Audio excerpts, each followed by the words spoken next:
Akil! Ibaro, Ano nangyari sa kanila? hindi rin namin alam. Ang mahal na Reyna, nasan siya? Di pa rin namin nahahanap. Mash na. May mga sugatan tayo. Abog! Tulungan ninyo makatakas sa mga engkantado. Pako, samahan mo sila. Baro, patungo kami ng punong bulwagan. Sama kami ni Wantok sa inyo. Halika. Tayo na.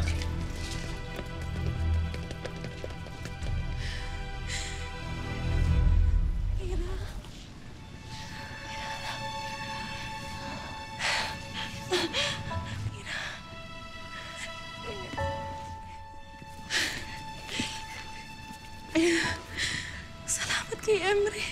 Nagmulat ang iyong mga mata. Bakit mo ko iniligtas?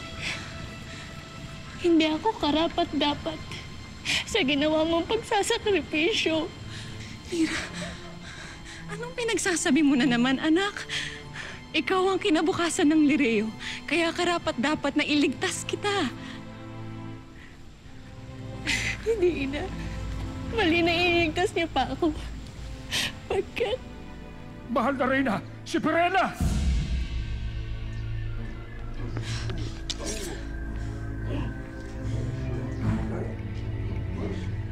Ina, gamitin mo muli ang iyong engkantasyon. Bawiin mo muli ang aming hininga upang makaligtas ka na, Ina. Mira, hindi kita maaaring saktan. Imaw, ilayo mo na ang aking anak. Lumalis na kayo. Mira, halika na! Hindi kayo makakaalis dito! Mira! Ina!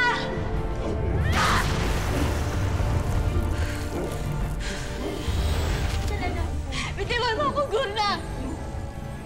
Ina! Hindi mo na ako kailangan iligtas. Dahil hindi ako ang tunay mong anak! Siya dahil, Lira! Hindi ako ang tunay na Lira! Pagkat ako ang tunay na anak ni Perena!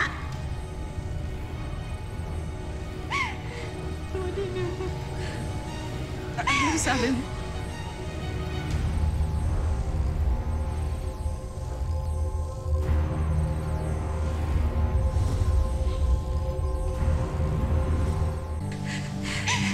Mira, anong pinagsasabi mo, anak?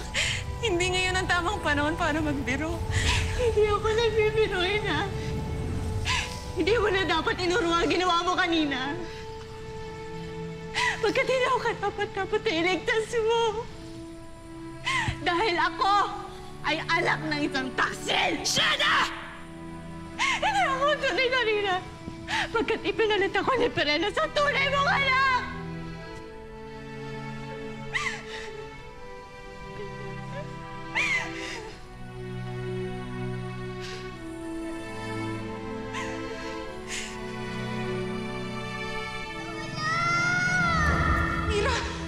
Kaysa magpanaginip, Ades, na naginip ako na nanganganib ang buhay ng aking anak. Kahit narito siya sa aking tabi. Tiwala ka sa sariling mong kakayanan.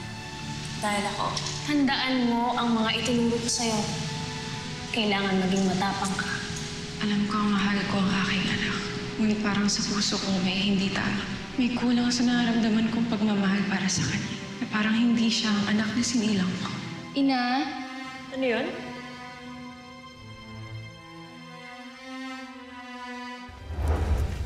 Totoo ba ito, Perena?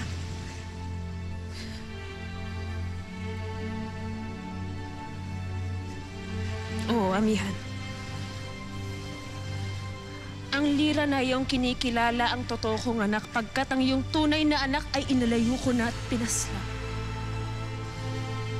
Kaya't ang sanggol na pinalaki at inalagaan mo ay si Mira.